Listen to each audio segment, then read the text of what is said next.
My daughter just recently hit this absolute tank of a home run, and I created a video where I was outlining the training routine she's been on that's helping her start to hit like this. And this guy writes in and says, guys like this are ruining softball. We shouldn't be training girls this hard because there's no money and it's just gonna burn them out. Training this hard should be only for the boys because they're the only ones who can make any real money out of it anyways.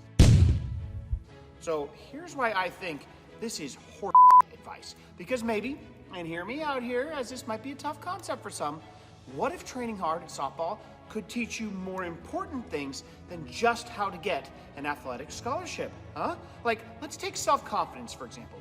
You see, I think one of the greatest ways to build self-confidence is for a girl to experience what it's like to fail attempting hard things that she's actually interested in.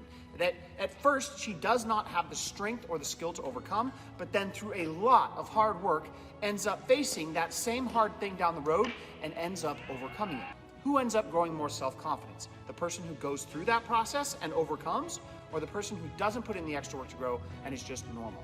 Of course it's the girl that puts in the extra work, right? But motivating a girl to want to go through that process to grow takes a couple of pretty key things. First, in order to prevent burnout, it's critical that she learns that failing does not mean she's a failure, and to start to view failing as an opportunity to identify areas of her game that need improvement.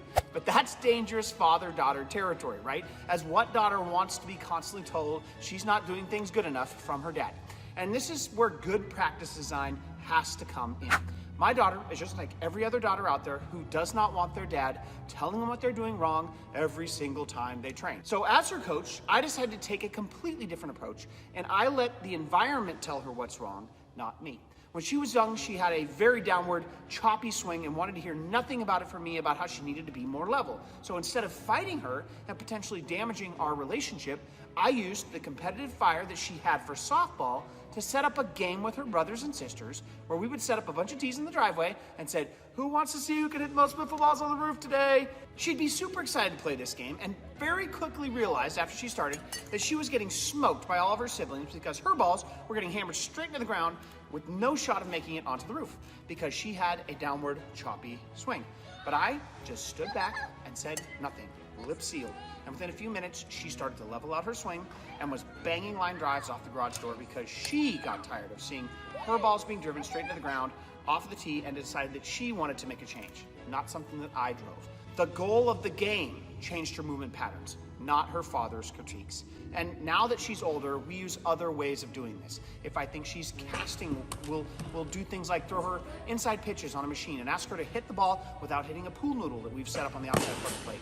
Or if she isn't using her hips in a swing, we'll use a bat sensor that tells her if she's moved her hips faster or slower with every single swing with unbiased feedback. Basically, we create environments that give instant feedback on whether every rep was better or worse than the last one, where I, the dad, am not the one giving the criticizing feedback. I just set up the environment and cheer for their success. Or I wait until they've had so much failure, they actually want to ask me for some ideas on how to fix it. And we do this all in an environment where we got the music bumping, we're dancing, and we can see with the tools that we're using that we're getting better and that what we're doing is actually working. And when you have practices designed to work on the things that are actually wrong with your swing, your technique, you let unbiased tools give feedback versus a critical father being their coach. You celebrate their victories that make it fun to work hard, and then you show up at a game and hit balls like this. The girls come away learning that hard work beats talent when talent won't work hard every time. That failing is an opportunity to notice areas that you need to get better in versus another reason to doubt yourself. And you've used this type of hard training to then grow their self-confidence as a person, which is something that they take with them wherever they decide to go with the rest of their lives. If you're interested in learning more about how to design workouts that motivate girls to want to work hard, I recently created a free presentation that walks you through exactly how we do that, and you can get a link to that in the description section of this video.